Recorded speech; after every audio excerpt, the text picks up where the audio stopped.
let's talk about last night over coffee. Clink. It's Green Day today. Yes. Oh, Yes. Have a shade of Green. green. It's You know, I always have to have a message for the day because it just looks like a t-shirt. I don't know why I got into like message t-shirts all of a sudden, but this one says faith. Get it?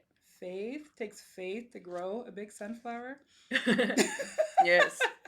See, there's work going on underneath. That's what faith is. Hebrews 1. This is my message for the day. Hebrews, 11:1.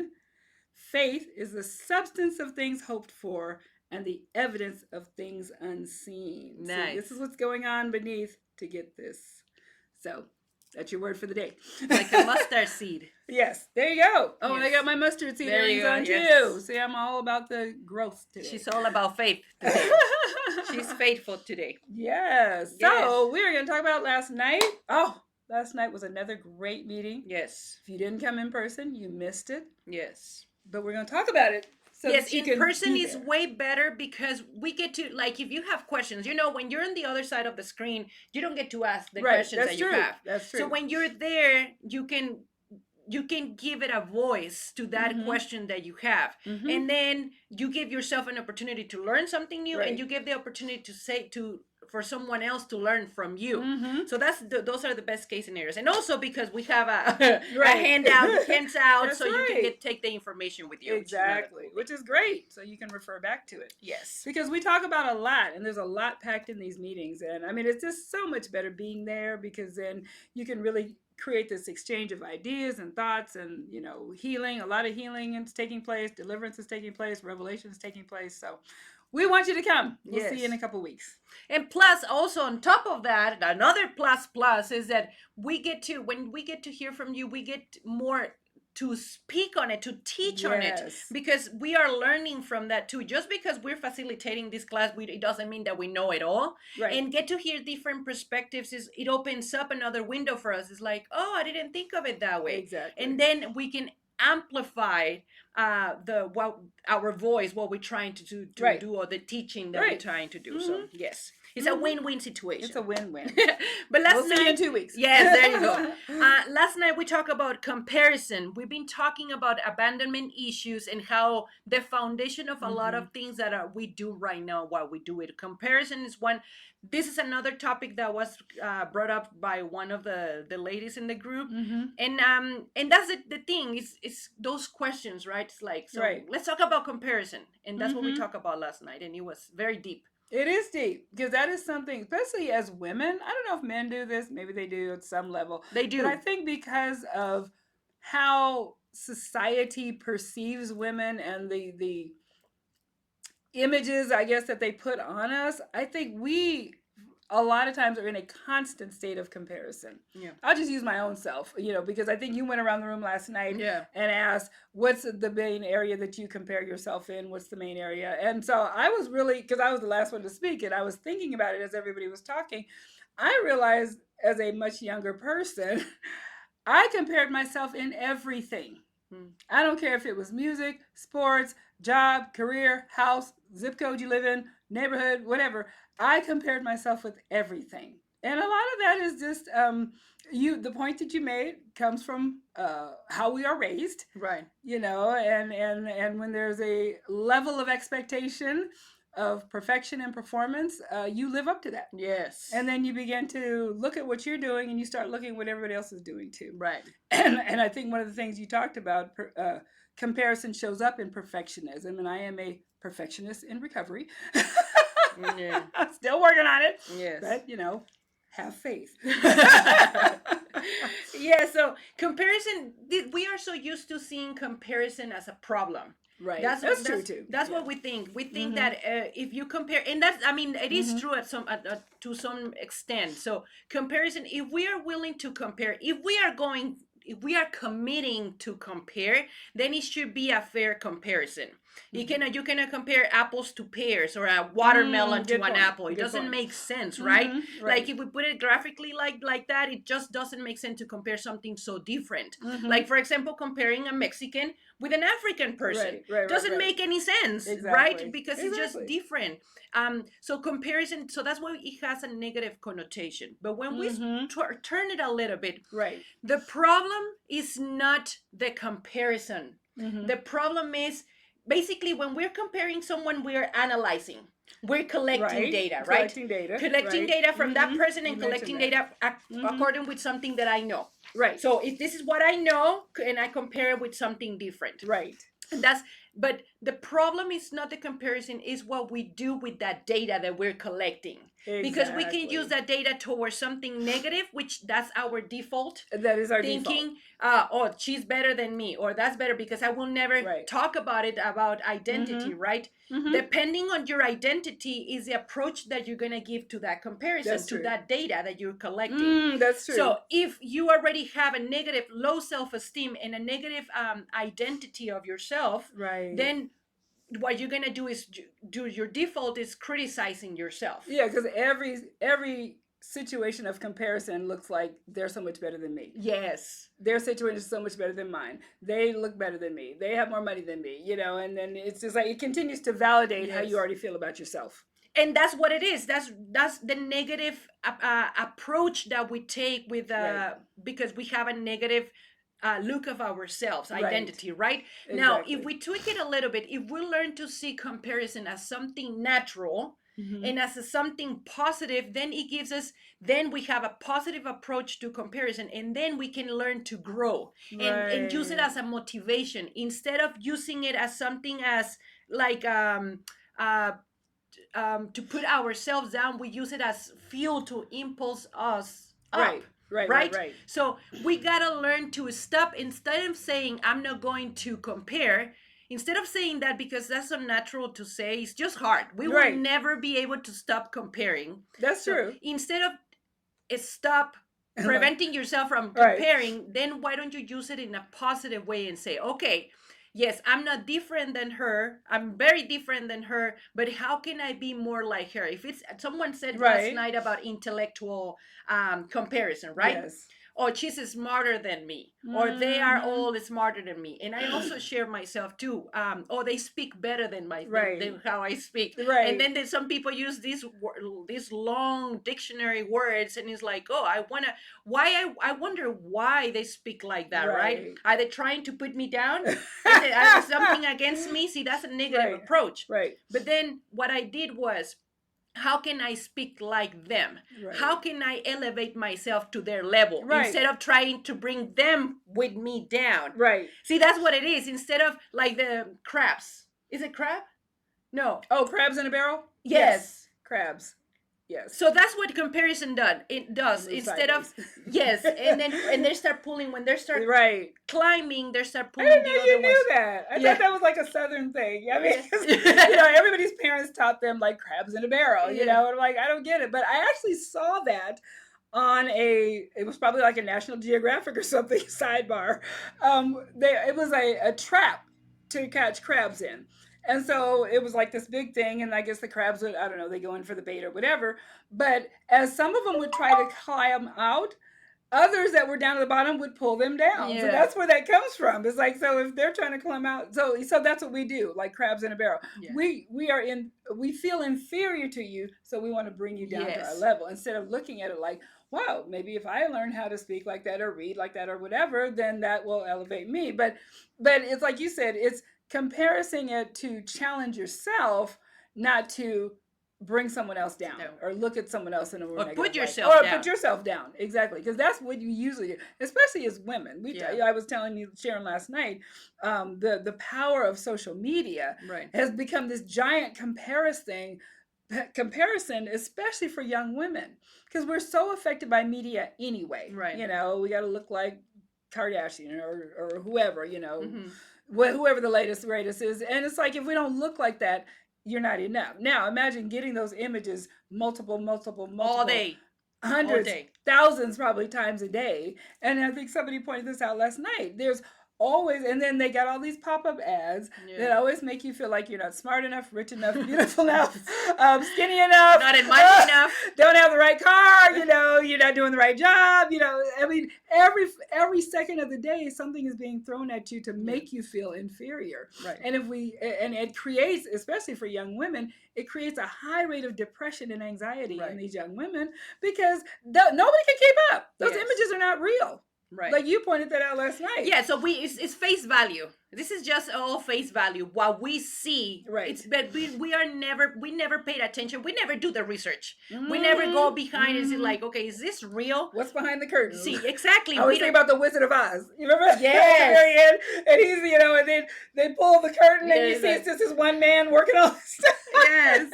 That's not what they thought. Because that's what it is. We compare with what we think that's the reality, right? But most of the time it's just a facade for them to, so you can continue looking into who they are, exactly. Right? But in order for us to compare, going back to that, we need to learn to compare apples to apples, to the real person. If you're going to compare yourself with someone, compare with the real person. And if you're going to compare now, you're going to take it to that extent, then make sure that you learn something from it. Exactly. So what can I learn from this? So, I see her doing exercises. What can I do to help? Exactly. What can I do to get to the level where she is? Right. Okay. Right. What can, instead of saying, I look at comparison like a fruit, like eating a fruit. That's what I think, what that comes to my mind. Oh, comparison to me example. is like eating a fruit. You, like an orange. You peel the orange, but instead of eating the fruit, you eat the peel and you throw away the fruit. That's what it is. Comparison can be a powerful tool for growth, but we're using it wrong. Yes. Just because we are so sucked. I mean, I understand trauma, personal problems, and all that stuff. Abandonment, obviously, right? Right. That's why it comes a negative connotation. But if you just learn to have that benefit, which is the fruit, to really grab it and understand it, and instead of throwing away, because that's what we're doing sometimes. We are peeling everybody's fruit and we're eating everybody's peel, and we're throwing away the fruit. Right. So pay attention to what you're putting in yourself. Pay attention to what you're eating. Now, it's so interesting too, just from a biblical perspective, because I actually heard a pastor say once, like, comparison is like, I don't know, like a tool of the devil or whatever. And I think the way we generally use it or interpret the information, I think it is. And I just going back in doing the study, the first comparison went all the way back to Adam and Eve. When Eve starts talking to Satan in the garden, Genesis 2, 3, in case you guys are looking, in the 3rd chapter. And, the devil's talking to her, which I thought was very odd, because I thought, did the other animals talk? I mean, didn't she think that was odd that he was talking? But anyway, I sidebar. So, but anyway, so what he says to her, and this is where the comparison comes in. He says, for God knows, this is actually Genesis 3, verse 5, for God knows that when you eat from it, your eyes will be opened, and here's the comparison, you will be like God. So now Eve is feeling like we're missing something. See, you know what? I mean, so remember, they were the only two in the garden. They were the only two people on earth. It was those two and God. God had made them perfect. Right. But now Eve's got doubts. And see, that's what a lot of times comparison does for us. You see somebody your age or your, in your social category or, your social circle or whatever that's doing something better than you, and it's creating doubt, like, maybe I'm not doing something right. Maybe I should have done what she did. And then it starts to make you feel inferior. That's what Eve happened. She was starting now to feel inferior to God when God made them in his image. Right. So that was the first comparison. And what happens is, in fact, interestingly enough, the title of that passage is called The Fall. When we start comparing in a negative way, we are falling away from the person that God has intended us to be. We are now starting to look at something natural instead of the supernatural, which is him, and he has a plan and a goal and a vision for your life. We are now looking to Lily or to Susie or to Judy or whoever and thinking, my life is not as good as theirs. I must be doing something wrong. And so now it makes us start to feel inferior. And women, it's so interesting that he spoke to the women, because Eve was deceived by the serpent. And see, we get deceived when we start thinking, oh, what she has is better than me, and now I feel less than. That's which I a think is very self-esteem interesting. issue. It's a self-esteem issue. And I think Absolutely. you just key it when you said he was oblivious to this. She was like everything is a roller coaster and everything Right. is wonderful until someone else pointed out. Right. Right? Right. In this case for us, our past pointed out that things are different, or Right. our high expectations. But yeah, it's important that um yes, I don't think compare is a bad thing, Right. but but It's but how, like you said, how we interpret the yes, information. and the motive behind it, what, Mm-hmm. why you doing it, right? It's kind of like, in order for you to make a decision like this, you have to really look into your self-esteem and practice Mm-hmm. self-awareness, and that's something that we're going to be talking about. And Right. that's, I think that's the key of that. Right. It's kind of like, because I think I said, yes, compare yourself, but do it positive. And you're like, Right. comparison is not good. Because it is not. If it's not good, Right. and if it's seen from the perspective of sin, Right. when you don't have faith and you're just trying to take control of the Right. situation, Right. and you Mm-hmm. don't really take care of your self-esteem yourself. Right. So that's Exactly. when it comes from a bad place. Mm-hmm. When, if you already have all this doubts in your mind, Right. it's Right. kind of like husband and wife, right? And then the wife says, she's, oh, I think he's cheating on me. And then Right. she goes and talks to the friend. Right. It's Right. like, Right. hey, I found this and this and this, and then like, oh, girl, he's Yeah. cheating Oh, on for you. sure. Yes. So then we start comparing, and then we start thinking, it's Right. like, well, he wasn't the same way as before. And then Right. we have someone talking to us that is just In your creating ear. more noise, Exactly. and we get easily confused as Very women. much so. Why? Because we're emotional. Mm-hmm. When we learn to put our emotions under control and seeing things more in a more um balanced way, Okay. like in a Balance. more, That's yes, good. in a more Objective way. objective Maybe. way, Objective. yes. Yes. Uh-huh. When we learn to see things like that, then we will be able to make better decisions, which Right. includes using Mm-hmm. the comparison in a good way. Right. That's a good point. Now, if you're not doing good, like what Eve was, like she was confused, because Mm-hmm. confusion comes from the devil. Right. So Right. if you're confused, then Mm-hmm. you're making a very bad decision comparing yourself. Right. I hope that makes sense. It does. It totally makes sense. And I think the unfortunate thing is our comparison, like you said, it is based on a worth issue. It's based on our perspective, our background, our upbringing, all that. But when you see all the different examples of comparison in the Bible, it's always like I'm either looking down on you, or I'm looking up to, it's like I'm looking down on you and feeling superior, or I'm looking up to you and feeling inadequate. Right.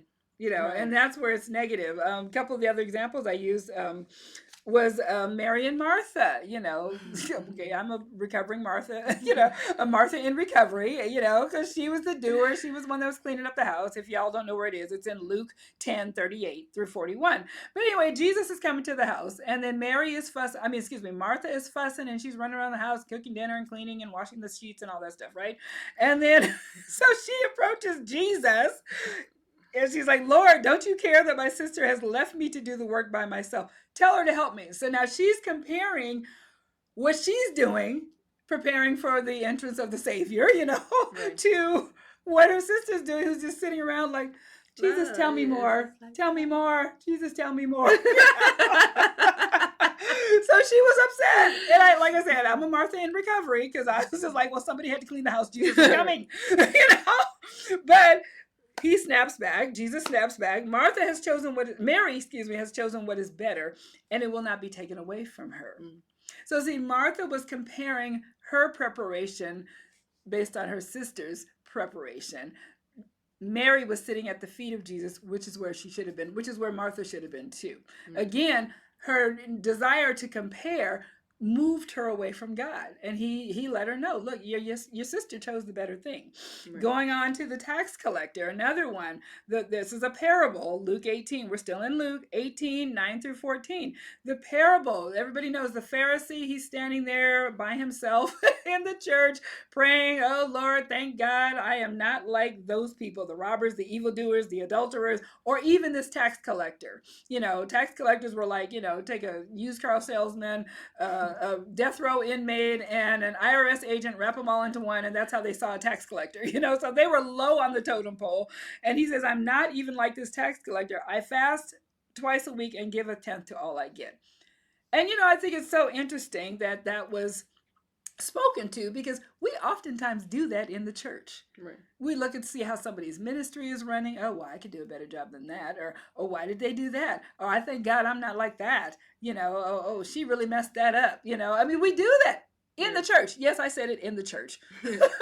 In all Okay. settings. In all Wherever settings. you find humans, in all settings. it's done there. Okay. So we, again, he's standing by himself, which I think is very interesting that the scripture said that he stood by himself, because basically he's praying to himself. And he's elevating himself at the expense of this tax collector. Like, oh, I thank God I'm not like him. Again, looking down, very negative context, comparing himself to elevate himself. And we do that. Mm-hmm. Sometimes we elevate ourselves. We talk about especially gossiping. Women are horrible about gossiping. That is a lie. I mean, that is a tool of the devil. Gossip is. And a lot of times we're just gossiping to make ourselves feel better about us. At some other sister's expense. Yeah. So check yourself before you wreck yourself. There you go. And then the last one I'll bring up. No, actually not the last one. This is this is where comparison really shows up. But there were some other scriptures there, but I'm going to move quickly through those. But the last one is in Galatians, which oddly enough, the title of this passage is "Doing Good to All." And what it says in Galatians 6, verses 1 through 5, I'm just going to read through 4 through 5. It says, each one should test their own actions. Now, this lines up with what you're talking about, where comparison is a good thing. Then they can take pride in themselves alone without comparing themselves to someone else, for each one should carry his own load. So basically, he's saying, worry about yourself. Worry about yourself. What are you doing? What am I having you to do? In fact, I will back up a little bit with Peter. Peter, everybody knows Peter. Back in, where was this passage in again? Oh, back in John. Peter does a comparison with his brother John.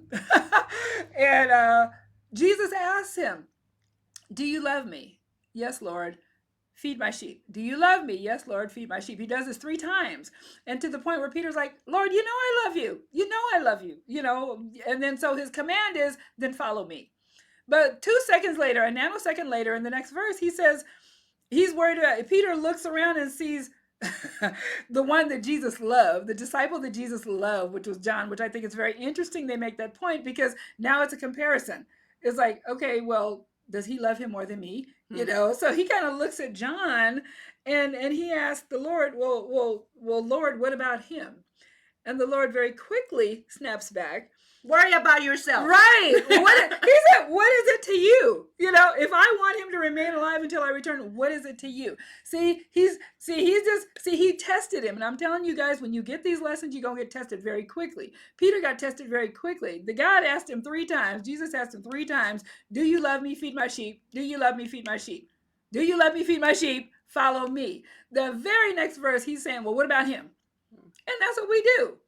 Well, she's not doing her part. Well, what about her? Well, what about him? Well, what about him? And God's like, I gave you an assignment. Yeah. You see how quickly he got tested?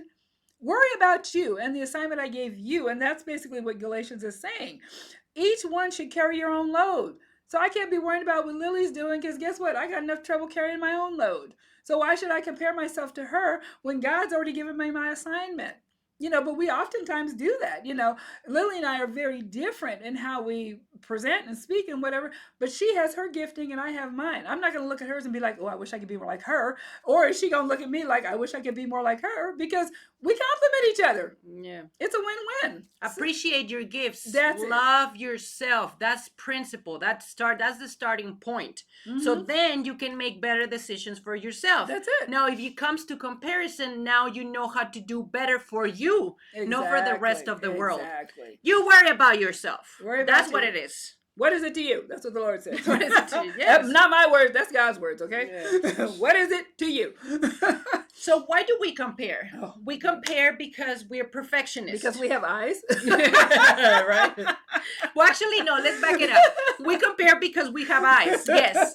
So we as humans, so that's why when you said we compare in all settings, yes, whatever you find humans, there's comparison happening, because we came with that. We are meant to evolve. We are meant to continue growing old and die and let another generation continue taking it from there.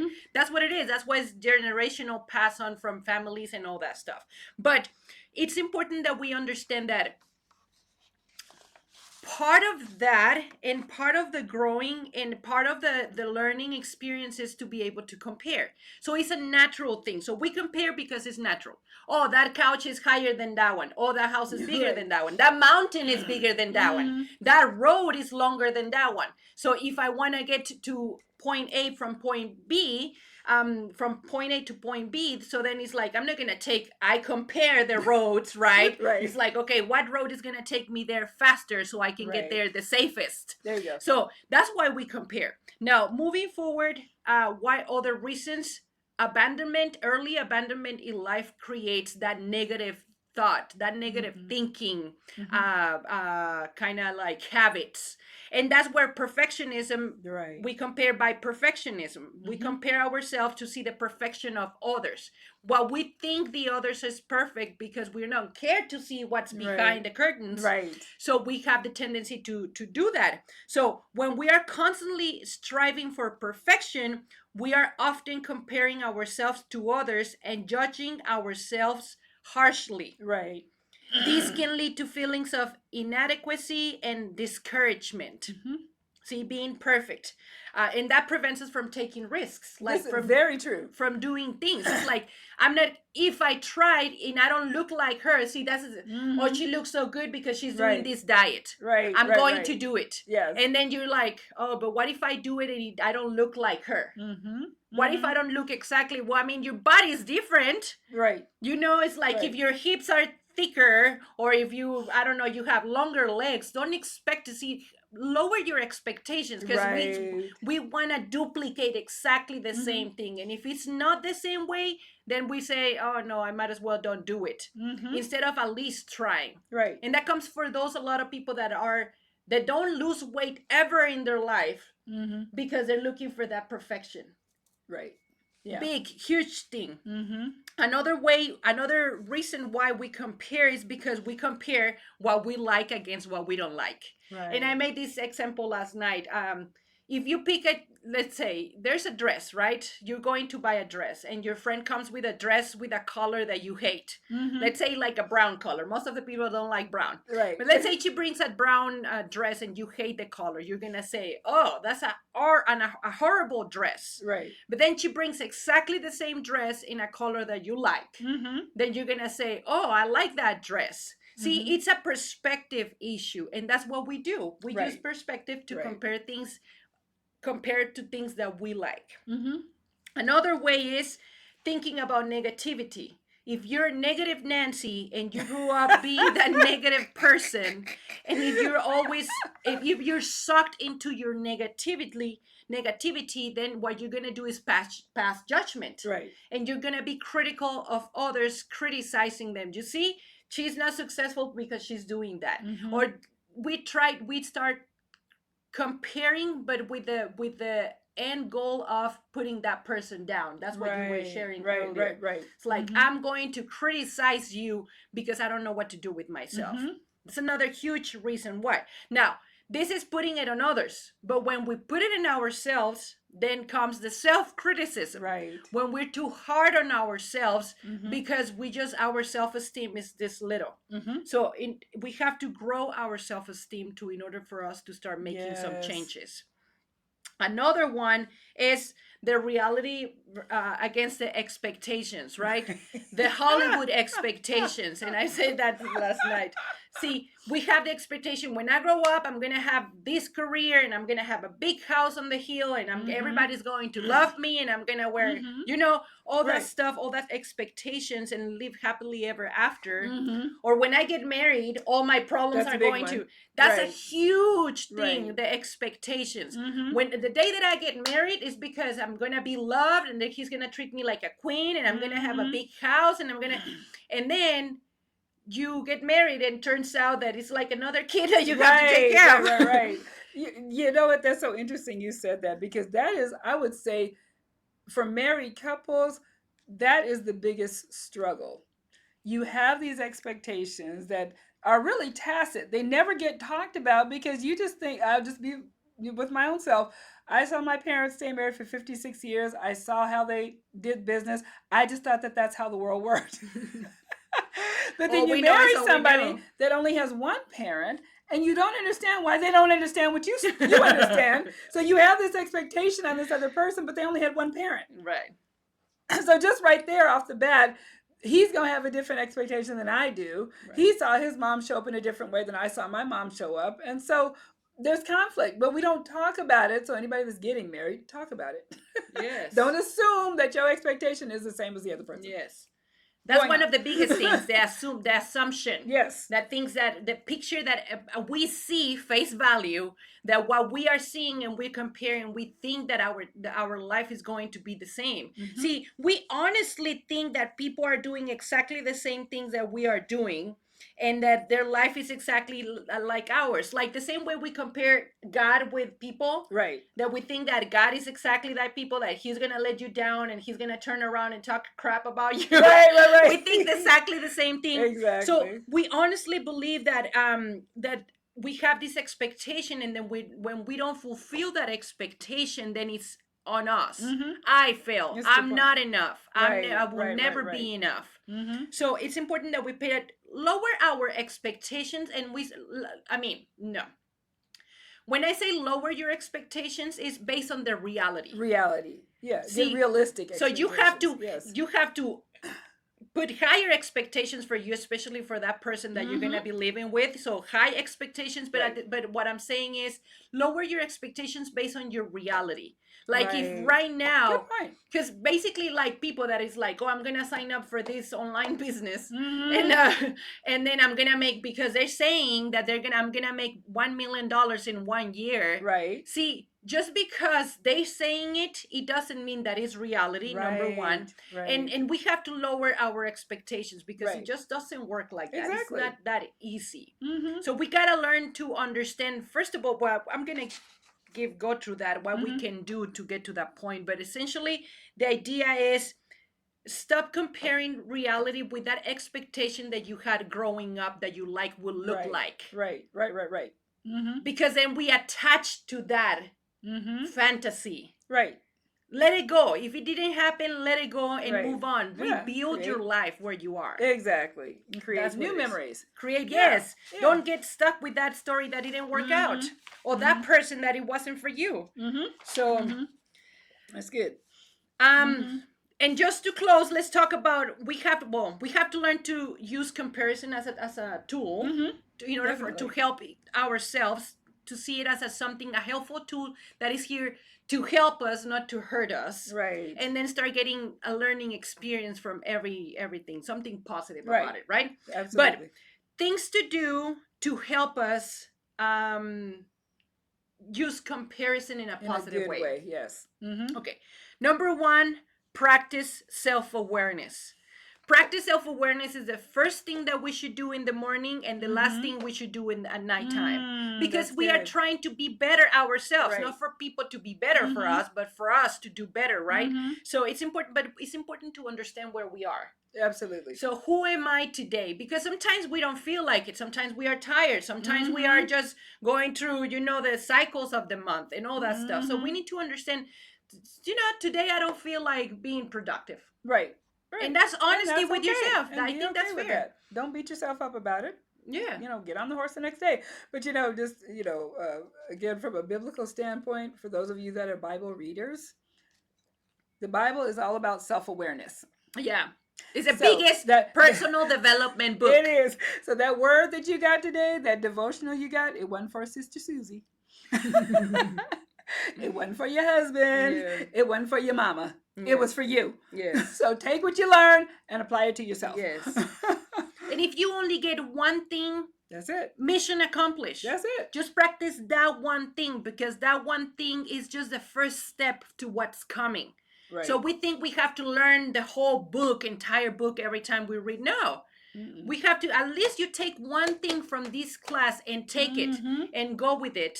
I know it sounds cliche because everybody says this, but it's real. It's real. Because we experience it. Absolutely. So practice self-awareness. Understand who you are today. Yes. So then you can make better decisions for yourself today, not tomorrow. Not tomorrow. Focus on right now. Right. Right. Because then we're thinking it's like, and I have to do this tomorrow again. The thought alone is already discouraging. It can be overwhelming. Yeah. So focus on right now. Focus on today. Another thing is learn to be fair. Mm-hmm. Manage your expectations. So don't lower your expectations or don't Mm-hmm. higher your expectations. Manage your Exactly. expectations. That's a good way to put that. Yeah. Yeah, because I mean, like even we were talking about marriage, there are some expectations you should have. You should have an Yes. expectation of Yes. fidelity in your marriage. Yes. You should Yes. have an expectation that your husband will get up and go to work every day. Yes. You should have those expectations that you're going to take good care of your children, Right. and not rip and run the streets. Right. Those are just, normal Yes. expectations. But yeah, but if you're expecting your husband to be the CEO of General Electric and he's pumping gas, that's probably not gonna happen. Or to bring you flowers every day. Yeah. And to be in a good mood every day. Like, do you do it? No. Mm-mm. We're not always in a good time all day. Right. I mean, keep it real. Manage your expectations. Exactly. And don't assume. Pretty Don't much. assume, yes. Another one is remember that everyone is in their own journey. We talked about it last night. Just because your growth is one, it doesn't mean that I have to, like, I cannot compare. It's not even fair to compare my growth to her growth. Exactly.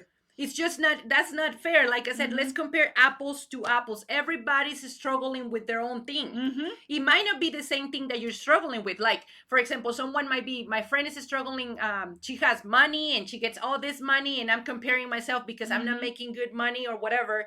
But I don't know what she's struggling with. Right. She might be struggling with her relationships, or she might be struggling at work, or I don't know. Well, you made a point last night. I don't know if it was somebody that you were looking up to on a business that you were in, and you said, "Oh, you guys are about the same age, and she's got this, and she's got that, and she's making all this money, and she got this car, house." But then you're like, "Okay, but I'm a single mom. She ain't got no kids.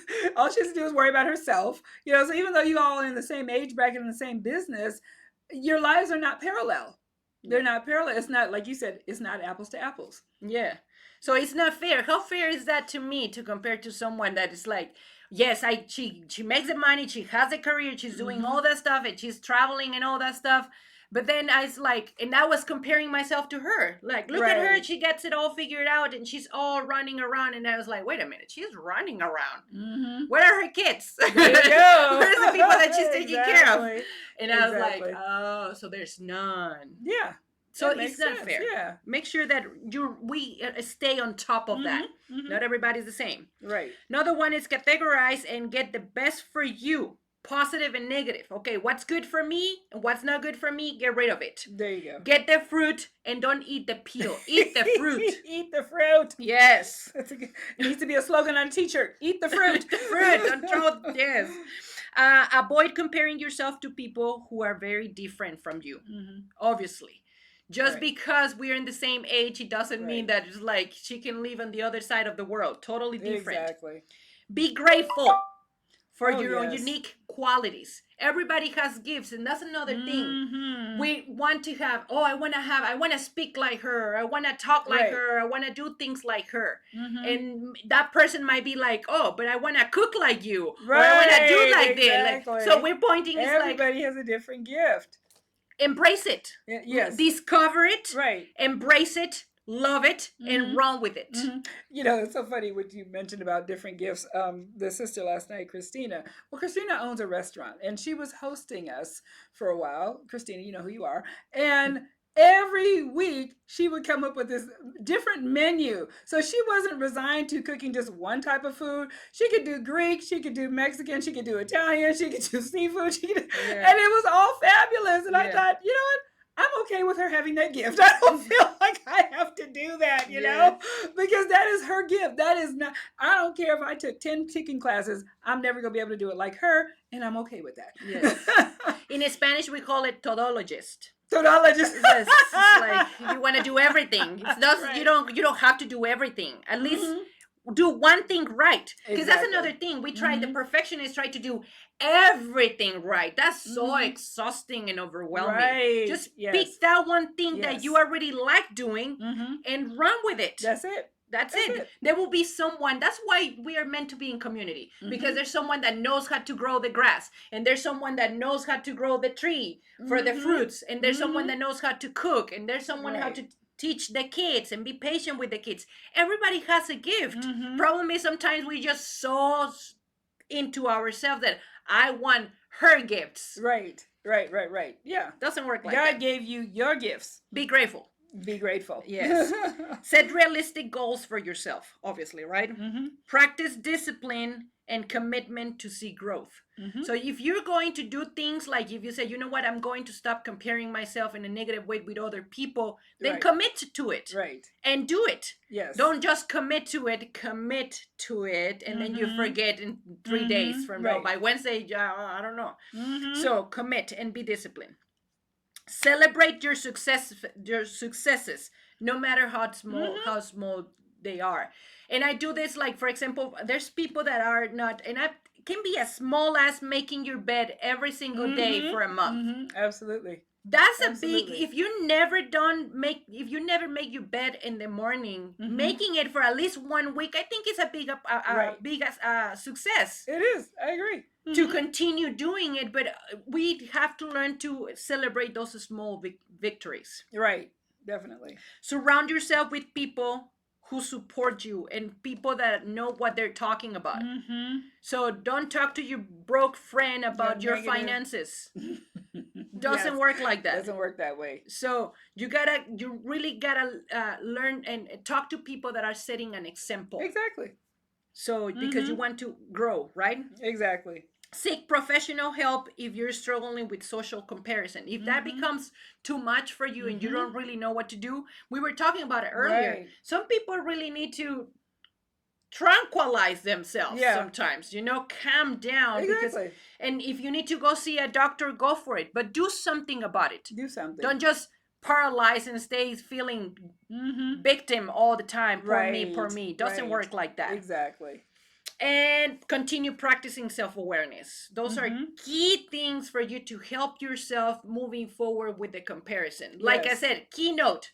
Yes. I'm not asking you to stop comparing because that's unnatural for me to ask. Absolutely. But do it in a healthy way. Help yourself. Take action. Talk to people that can help you. Don't stay quiet. Right. And be honest. This is part of being vulnerable and growth and what are we doing? Comparing? No. Abandonment. That word that I just forgot. Okay, that word. Yes, that It'll word. come back to us. We'll insert that in when we, remember what that is. No, the ministry recovery. Oh, recovery. That's key for the recovery. Yes. Whoops. Just get back. Okay, learning to use comparison as a tool will help you overcome a lot of your problems. You just have to really put action into it. That's very true. And like I said, comparison, it can be a good thing because like I've been going to the gym, I've been very faithful, and I've set a goal for myself that I'm trying to reach. So I'm not necessarily looking at the lady that's on the treadmill next to me. Only from an aspect like, okay, we're about the same age and she got a little bit more pace than me, so I can pick it up. But I'm not like looking at her like, oh, It's not a competition. It's not a competition. It's like, okay, I can do a little bit more. To help yourself, to motivate yourself to do better. Yes. But this is not a competition. Right. It's not like she's running like, oh, I'm going to run faster. And then she starts running faster. And then 3 minutes later, she just, a knee pops out or something pops out. Yeah. We're not competing. Exactly. So yeah, this is good. This has been really good. Yes. Because I think most people see comparison in a negative light, but to bring this positive spin on it and to really use this subject and really any experience in life. Yeah. Because not all things happen to you are good, but you can learn from the experience. Yes. You can learn from the experience. So this is a great way to with your scripture, be transformed by the renewing of your mind. Yes. Transform your mind on how you see forgiveness, how you see comparison. That too. A little slip of the tongue there. See how you see comparison and use it to your advantage. Yes. Which I think is great.